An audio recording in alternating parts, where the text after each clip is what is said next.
I review the Capcom Beat 'em Up bundle. Also, a Kirby cafe opens in Tokyo. Star Wars is going to be horrible until at least 2021. Ronaldo is accused of rape. Alyssa Milano is a bad person. And Kanye West is Kanye West and makes the internet explode. I go by the name of Johnny Massacre, and welcome to the Johnny Massacre Show.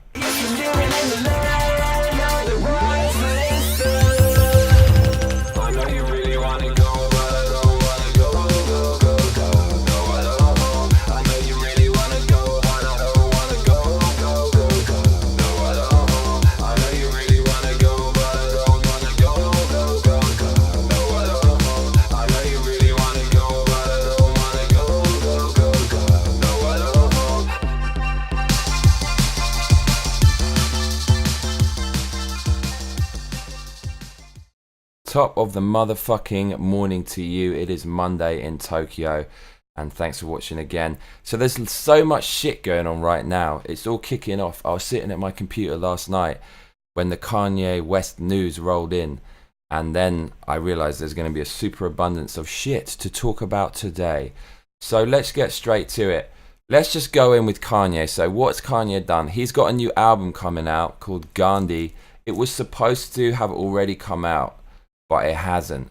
So he missed the deadline, but he's doing a full-on promo campaign for it, so I'm guessing it's any day now.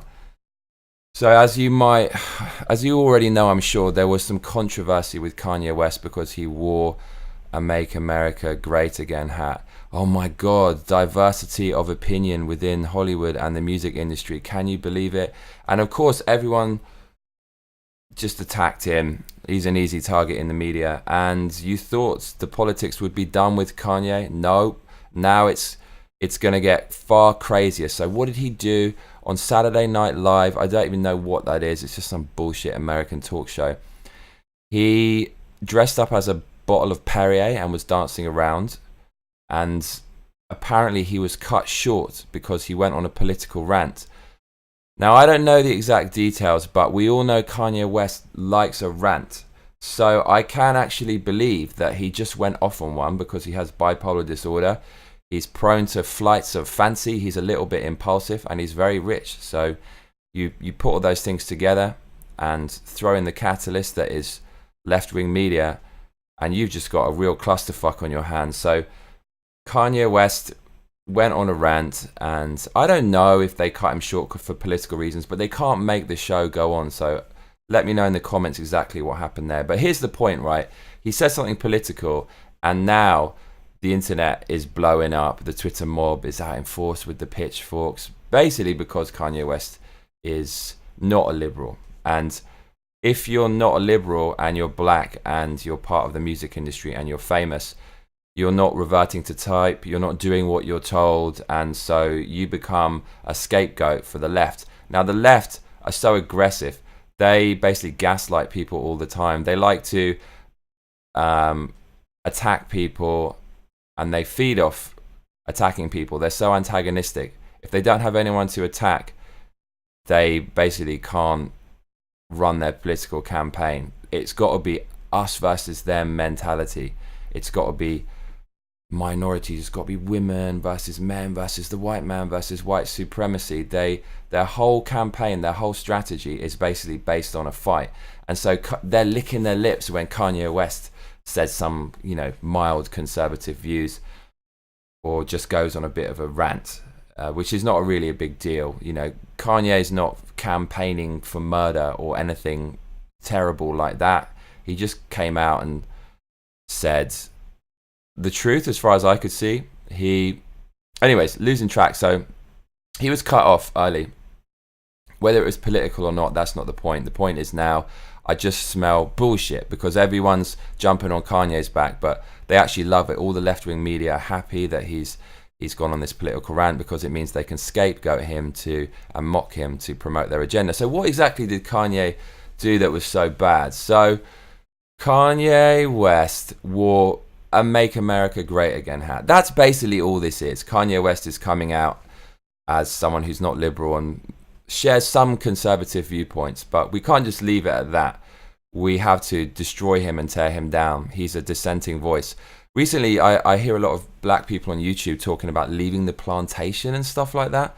Very interesting. There's this one guy I watched recently. I can't remember his name, but I really like his YouTube show. I watched it this morning, and what he's saying, I completely agree with. It seems that black people are expected to just vote left because the narrative is the world's out to get them and they need the left's support and helping hand. When actually we're all individuals and we're all responsible for getting out of our own mess. And this guy on YouTube was saying how as soon as you attempt to run away from the plantation, the slave master gets angry and will try to attack you and bring you back. So this guy on YouTube was saying Kanye West is leaving the plantation and now the masters are angry and stuff. And I thought the analogy was pretty apt, actually. I think what we can take away from it is just because you're black doesn't mean you have to be a liberal, basically. And because Kanye West is not, in the belly of the beast in New York, I believe he was, whether New York or LA, that's the belly of the beast. That is far left land. So for Kanye to come out and wear a MAGA hat in fucking New York on Saturday Night Live is just insanely bold. He's going to get so much backlash. It's already starting. The backlash is igniting on Twitter. So I just think he's a very bold guy, and I just want to show you some of the headlines right now. So I basically woke up to this firestorm. I knew it was going to be a firestorm. It's funny because when you see this mad news online, when it comes out, you know this, right? You see it and it's not really blowing up yet, and you give it an hour, a day to gestate, or even a couple of days, and suddenly it's festered and the news is just fucking everywhere and everyone's chiming in and so on, and everyone's giving their opinion and whatever.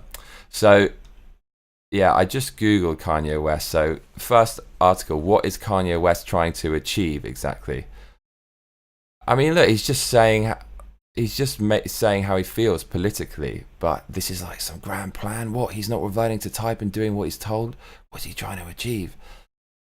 Mashable, Kanye West armed with his MAGA hat naively rants at the SNL. Now, Mashable is very left-wing, it's some left-wing bullshit, and armed with a MAGA hat, that's a very suspect choice of vocabulary that betrays the author's political leanings. He's weaponizing the word MAGA hat as if the MAGA hat is a gun, something also associated with right-wing thinkers. So Mashable's not happy that he wore a MAGA hat.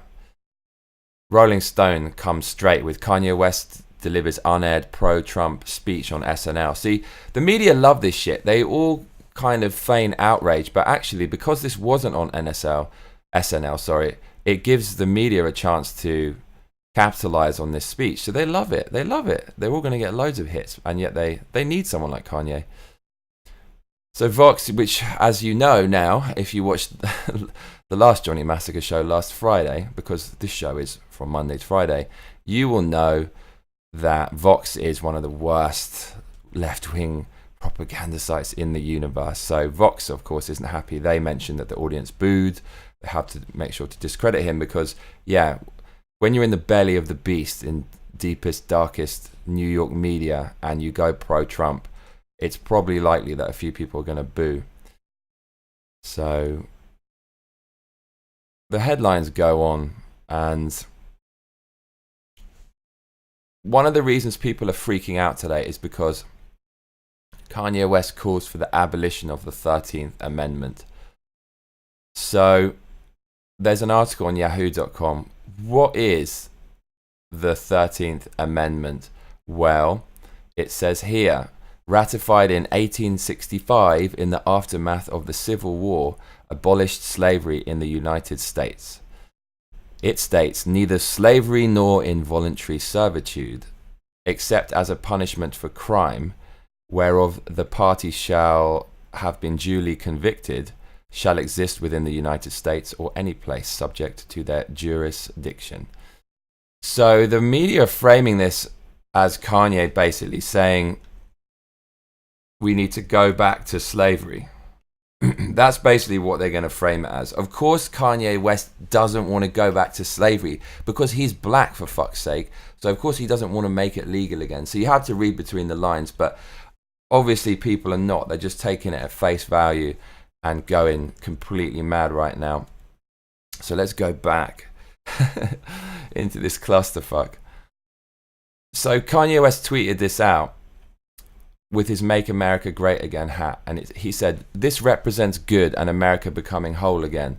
That will make the media lose their fucking minds, because they've been painting this slogan as basically a call to the Dark Ages, going back to the Dark Ages, going back to KKK and Nazis and stuff like that. So for Kanye to come out and say the polar opposite, I just think is really nice. Make America great again. Yeah, I mean, who wouldn't want to make their own country great? But of course, yeah, it's associated with Donald Trump. So if you hate Donald Trump, then you're not going to like that slogan. And hence the media are going mad. Kanye said, we will no longer outsource to other countries. Fair enough, support your own country. You got to look after yourself first, or you can't look after other people, can you? You can't just give it all away. We build factories here in America and create jobs. We will provide jobs for all who are free from prisons as we abolish the 13th Amendment. So then this Yahoo article posts various tweets from people responding to him. And he said, message sent with love.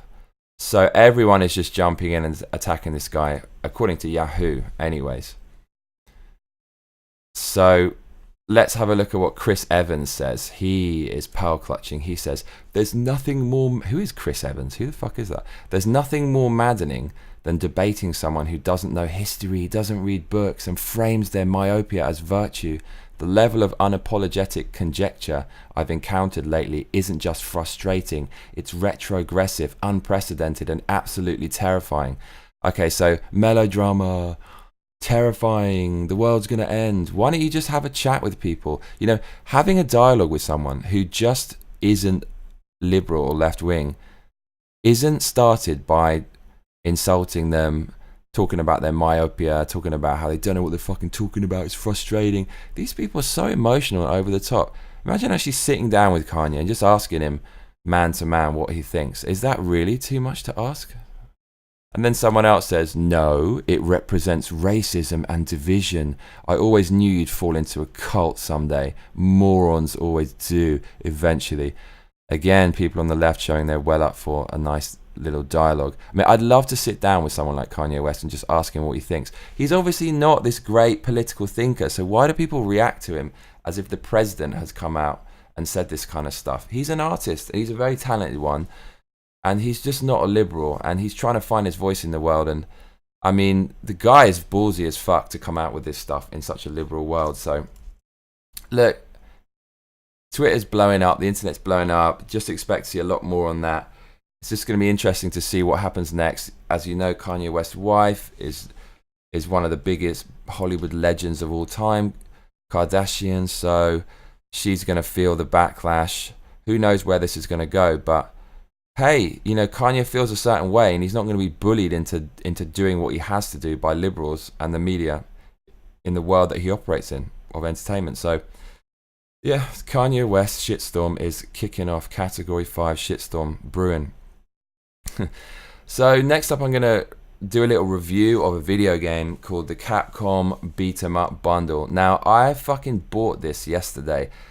Regular watchers of the show will know that I'm dipping my toe back into the world of video gaming, and so I played the trailer for this recently, and I actually got this game. So let me just get, where are my fucking headphones? Give me 1 second. This is the point where I play some elevator music. So while I find my headphones, I'm going to actually play you this game, and I will be back in 1 second.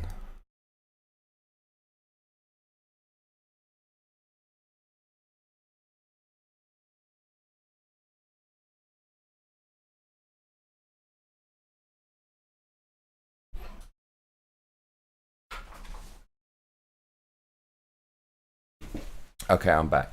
So what you're watching now is a game called Captain Commando. I believe there's only 6 or 7 games in this bundle. They're all retro side-scrolling fighting games from the 90s, basically. And I bought this last night. It cost £16. It's probably about $20 to my American friends watching. And Oh, God, there was no sound, so you actually left in the lurch there. I do apologise, but here we go. So, the show is back online. Sorry for leaving you hanging, people. Okay, anyway, so, yeah, I bought this game. It's about $20, and I didn't play any of the main titles. That game you just saw was Captain Commando, and he was fronting the whole advertising campaign for this game, so obviously this is one of the main titles. I've never played this, but looking at it, it looks pretty damn good.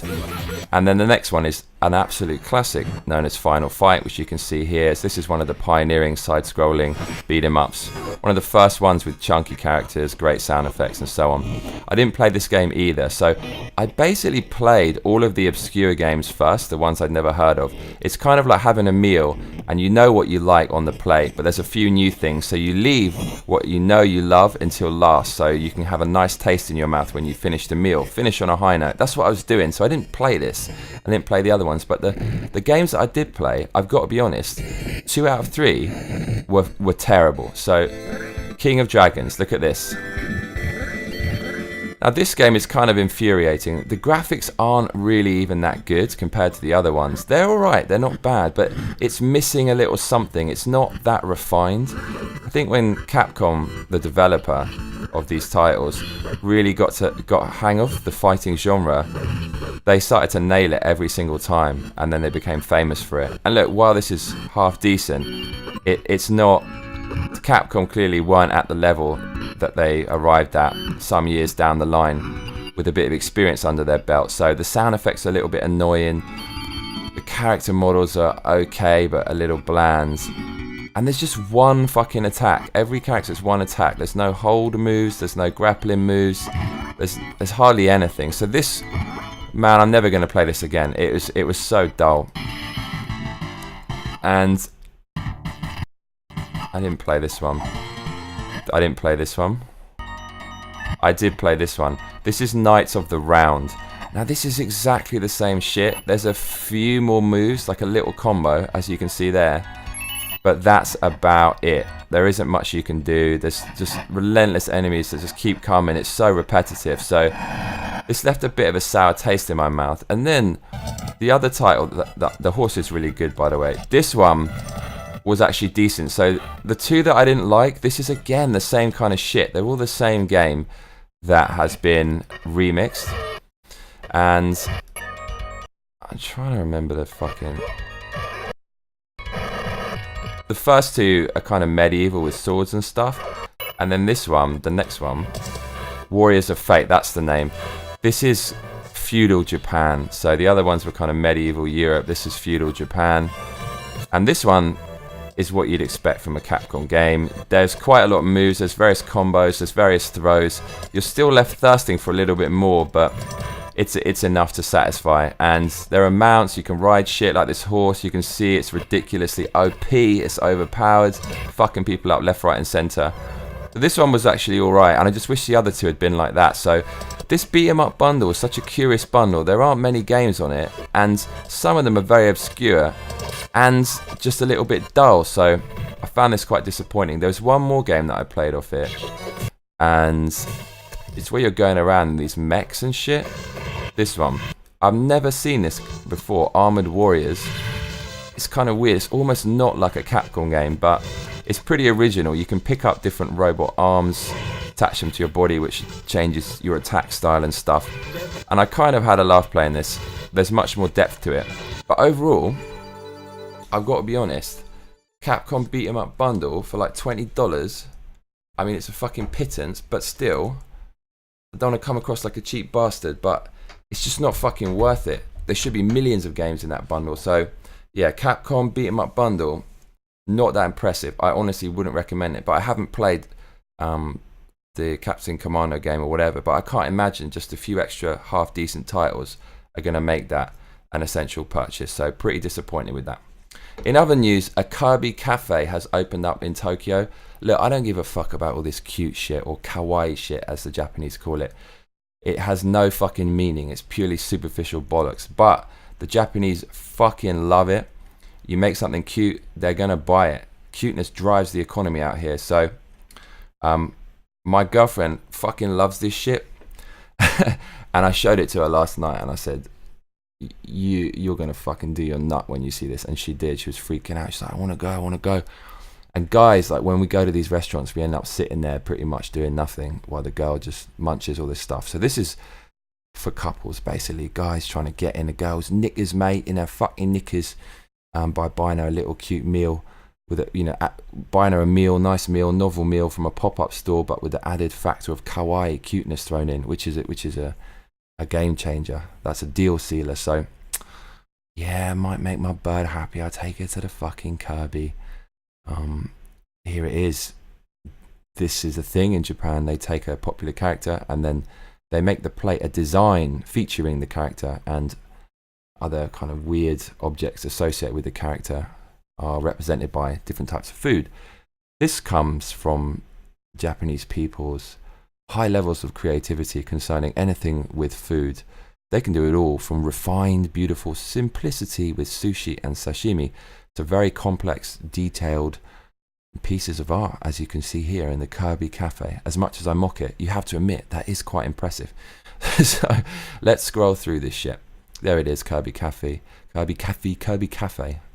So you got the Kirby burger, which has a pink bun. That obviously is not natural. I mean, bread isn't natural anyways. Bread is the enemy number one right now in the modern world of dieting. But pink bread, I'm pretty sure, is very unhealthy. You got the burger there. So you look suspiciously pretty, right?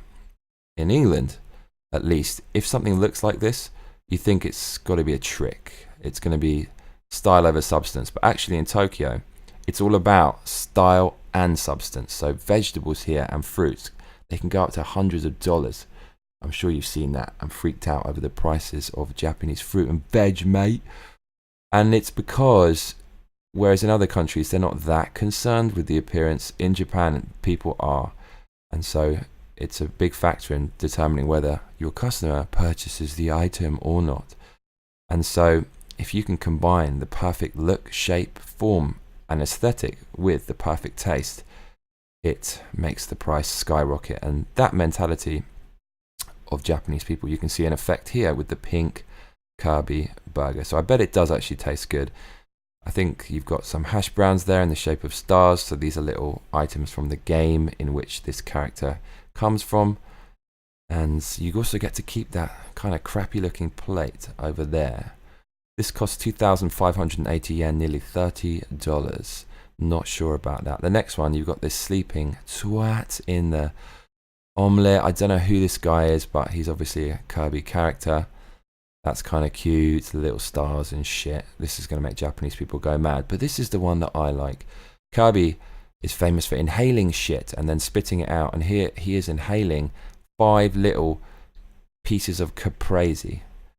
I just think that looks great. What a great design. Whoever came up with that should get a little bonus this month, mate. And then you've got this a stew, and the bowl is made out of bread. So that's pretty interesting. This one made my girlfriend freak out. This article on Japan Today says, while everything on the menu looks cute, none of them say Kirby Cafe quite so clearly as the Kirby fluffy strawberry mousse for about $15. Excuse me.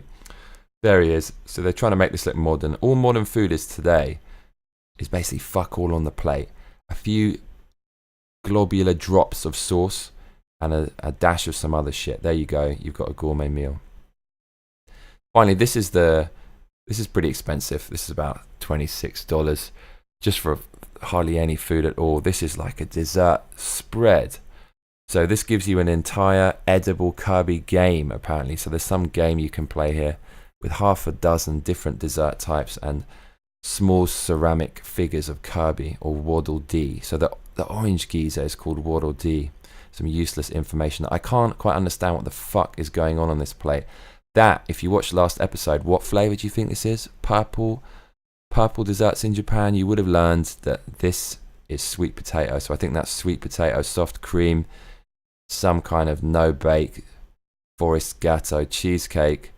This is probably mochi, Japanese pulverized rice, and then sweetened.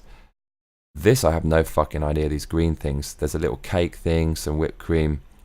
and some crispy shit. So this is very Japanese as well. They put on all these different types of food on one plate, and each one takes ages to prepare, and it's all over in a second. That's not the Western way. Just give me a big fucking pie, mate. Give me one thing, I'll be alright. Then you've got these rather cute drinks. So this is hot or cold lattes topped with cream, and you've got Kirby floating on a cloud.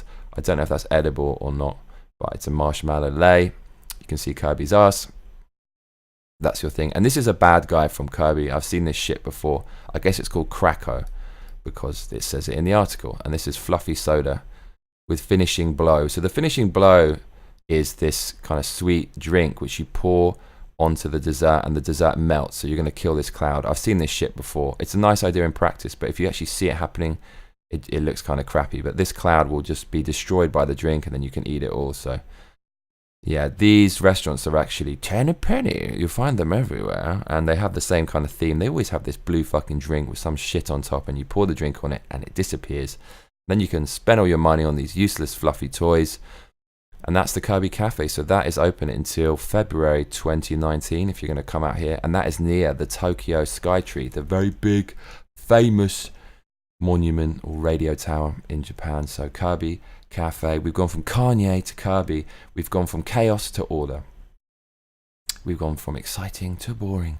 And next we go to Star Wars. So Star Wars is going to be horrible until at least 2021. So we're going to go back to some SJ dub shit right now.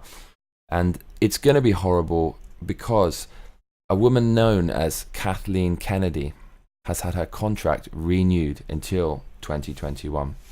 Now, I looked on Reddit about Kathleen Kennedy, and someone explained her much better than I could. Someone on Reddit says, Kathleen Kennedy, as president of Lucasfilm, is the person ultimately responsible for all things Star Wars. Since basically Force Awakens, she got hired and she oversaw that entire project. She oversaw Rogue One. She oversaw The Last Jedi. So her projects include the change of directors between episodes 7, 8 and 9, which is not good for a trilogy of a story. That's true.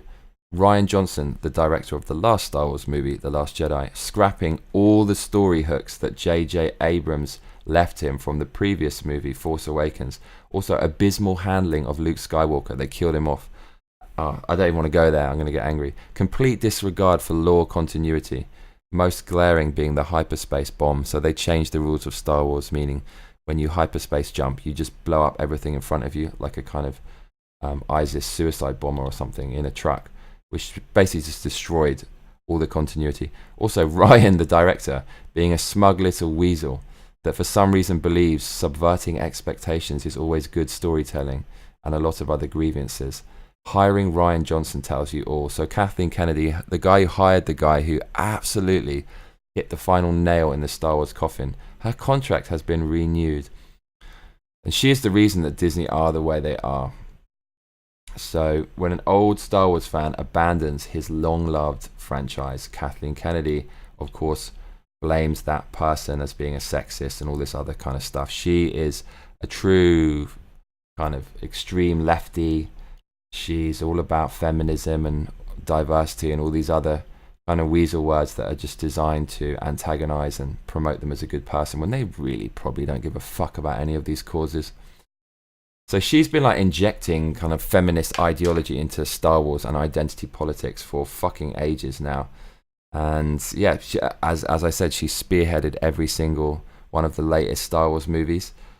She also assembled the creative team, and she pulls the strings. Let me show you a picture of Kathleen, which should picture, as they say, says 1,000 words, and this certainly rings true here. Okay, so the Force is female. That is very, very sexist, is it not? Is it not? Why is it female? Why can't it be male and female? Oh, because feminists are basically man-haters who like to grandstand on a pedestal and beat their chest and show how they are very savoury moral characters, while really just undermining everyone and infantilizing everyone and seeing women as all victims and pathetic creatures that need a helping hand.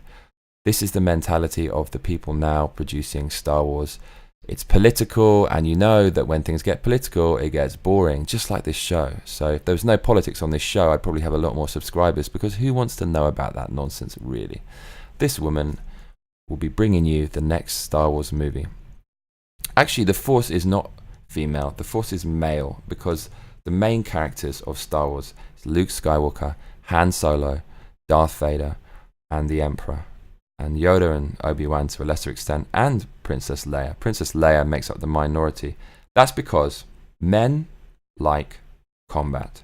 Men start wars. Men make up the majority of all murderers and killers. We are so that way inclined. It is in our DNA.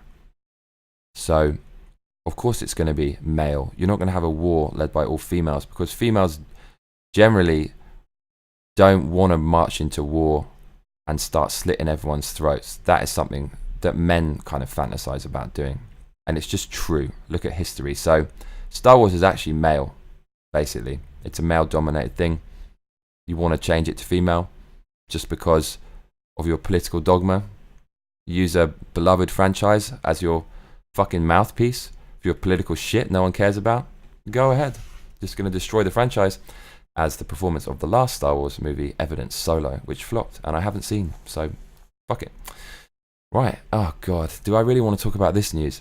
So Ronaldo, the famous footballer, someone I really, really, really hate. I just don't like his face. He's got a face like a brick, and everyone's always banging on about this guy when he's not very humble. He's a fucking amazing footballer, but he's just got a face you really want to punch. This guy has been accused of rape. Everyone's getting accused of rape now. It does happen to these big sports stars. You've seen it before, and you will see it again. And as you know by watching last show, Brett Kavanaugh, he was accused of rape recently, and we talked about that. And I basically let people know that I think people should be innocent until proven guilty. Just because someone can be made a scapegoat for your political gain doesn't mean that you should do that. I think with something as serious as this, it's innocent until proven guilty. So, but according to a lot of the vocal Twitter mob and lefties in general, you are guilty until proven innocent. As soon as an allegation is made, especially if it's made by a woman, that means you're guilty. Can you see how toxic this is? Where are we going with this? If you are guilty until proven innocent, you will see a lot of innocent men's lives ruined by unscrupulous women who want to take advantage of these lax rules and easy power grabs, enabling them to extort money out of people. So we have to be really careful with this. Now, do we know if this guy's raped her? No. But the evidence here, the evidence is kind of bad. It's not looking good for Ronaldo. So whereas with Brett Kavanaugh, there's hardly any evidence at all. In Ronaldo's case, I'm pretty sure it's true. I read it online on multiple news sources that Ronaldo has paid this woman off about 9 years ago to shut up. And now she's coming out again. A bit like Stormy Daniels. Donald Trump banged her, paid her off, and then she's kind of come back for a bit more. That's what happened with Ronaldo. And when you pay someone off, it doesn't look good. You imagine you were falsely accused of sexual assault, falsely accused, and this person's going to come out in the media and you got loads of money. What would you do? If you could pay them off and you were innocent, would you pay them off just so you didn't have to deal with the hassle? I think a lot of people probably would, but at the same time, then you have to think, if you pay them off, it kind of looks bad. So if you're wrongly accused of sexual assault or rape, you're a public figure, you are in a lot of fucking trouble. You're kind of damned if you do and you're damned if you don't. But Ronaldo did pay her, so that doesn't look good. And he kind of came out immediately on his Instagram and tried to do some damage control, and that's never a good sign. When the big star excuse the management orders and just goes out a little bit unscripted and without some lawyer sitting next to them and starts just venting about what they're going on and why they're innocent, it doesn't look good. It doesn't look good. And if he is innocent, I can see his intention. He's got nothing to hide. He's not scared. He comes out. But it didn't look good. Ronaldo is human as well. We all, when we take a selfie of ourselves or put the camera phone up, it makes pretty much everyone look ugly, right? Even people that a lot of people find attractive. And Ronaldo's no different. So he put the phone up to his face and started making a defense of his case, but it looked like he had these fucked up buck teeth, and then some of the liberal media who are reporting on it used the horrible picture of his buck teeth to make him look guilty. But let me try to get up a picture of this. The internet is exploding with this news. Actually, it is kicking off. It is now everywhere. It's on the BBC. It's in CNN. It is. He's woken up to an absolute fucking firestorm. Yeah, so here's his face. Daily Mail. God, are we really going to go to the Daily Mail? So, yeah, right after these allegations. Look. His face is right up in the camera. He's got his buck teeth coming out. And he's saying, I didn't do it. They just want to be famous. It doesn't look good, mate. And his wonky eyes and stuff. I mean, this guy's in a lot of shit now. He's in a lot of fucking trouble. It's difficult to comment on this stuff, but look, let's just say he's innocent. Let's say he's innocent. And then you've got this woman coming out and saying this shit about him. Maybe he just banged her back in the day. She consented, and now she wants some money. What if Kavanagh's innocent and his life's going to be ruined and stuff? It just makes it very appealing for sketchy characters to throw around false rape claims and try to fuck people over. We cannot crucify people immediately. We cannot have the mob mentality. We cannot descend into that way of thinking, because it's basically will be the end of the world. It will be the end of the court system, the end of justice, and then it will just be social justice, which means no video games and everyone being a cunt. So Ronaldo's in a bit of trouble. Oh, God. Okay, I don't want to talk about politics anymore. I was going to talk about Alyssa Milano, who's this random bird that just turns up at... no, let's not even go there. Basically, Alyssa Milano is a knob. And that's pretty much it for today. I'm a bit sick of politics, so I would like to go on to something much more light-hearted and interesting. The subject of my life.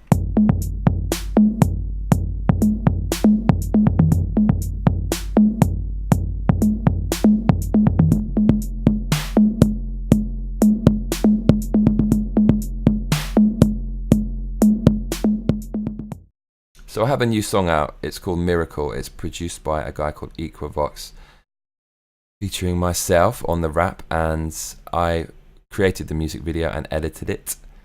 It took a long time for various reasons, but it's out now. So I'm going to play that in just a second.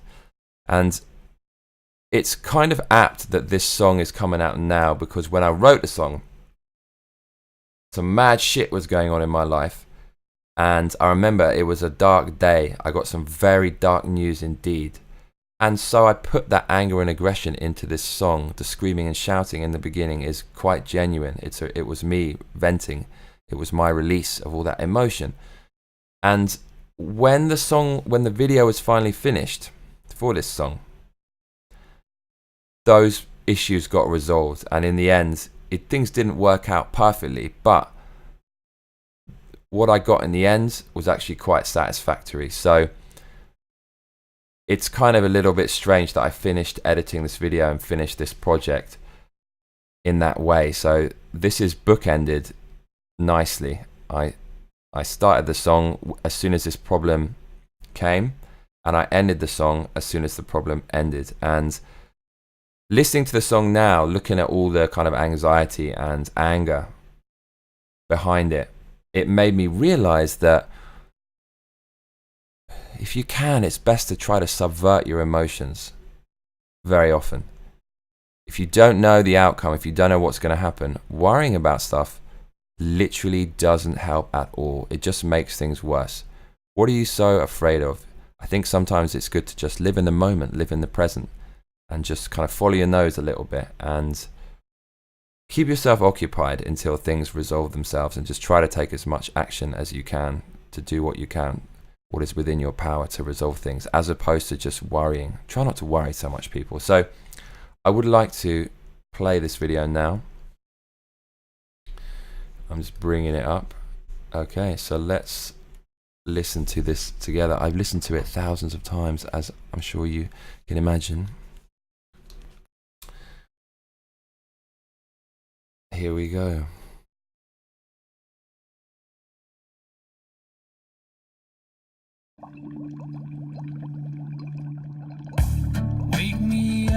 before it's over. Get the fuck up. Before my feet hit the ground. I need some more time to dream. As I scream amongst the clouds. But I'm hoping for a miracle, it seems. I need a fucking miracle right now. I'm hoping for a miracle, it seems.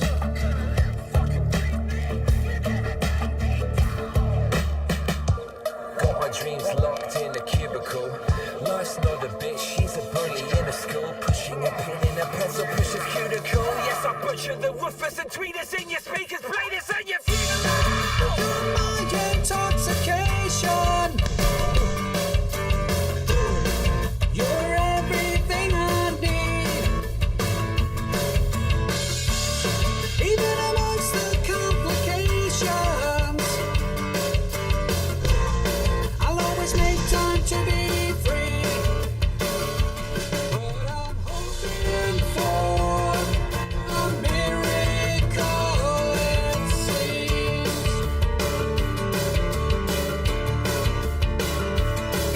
I'm hoping for an open door between.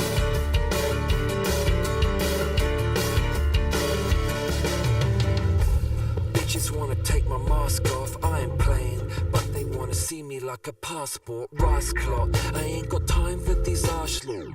Frank White is my force ghost on my task force. In the bath with my whiskey glass blast off. With these Blade Runner babes, I'm a fast forward. Past the part where I branched off. I was a white knight on a dark horse, running away, running away. Now running away from everything. Running away, running away. Now running away from everything. Running away, running away. Now running away from everything. Running away, running away, running away. Running. But I'm hoping for a miracle, it seems.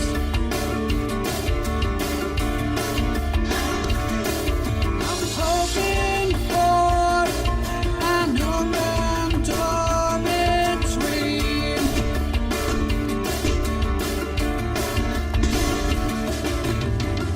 The end's in sight, rising from the deep like a great white shark in the night. They mostly come at night, mostly, which is why I flow so ghostly. The whole world is a merry-go-round. The merry-go-round. The whole world is a merry-go-round.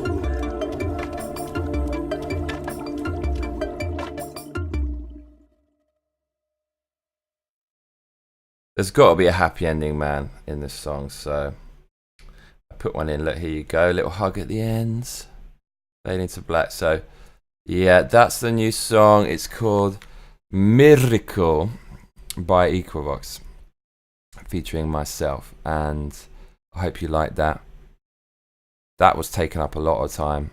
So there's going to be a lot of new music coming. You bet your fucking ass. I'm going to be on it from today. So thank you for watching today. I really appreciate it. It means so much to me, man. So, yeah. I'm not going to give you the like and subscribe fucking bollocks. That's so tiresome, isn't it? So, yeah. It's us against the world, man. You know what I'm saying? There's a lot of crazy shit going on in the news. And we just have to keep calling out the bullshit. And try to stay sane by playing video games, watching movies, hanging out and making beautiful music. I go by the name of Johnny Massacre, or I went by the name, I should say, if I'm sticking to format. And you've been witnessing the Johnny Massacre show. If you're living in the love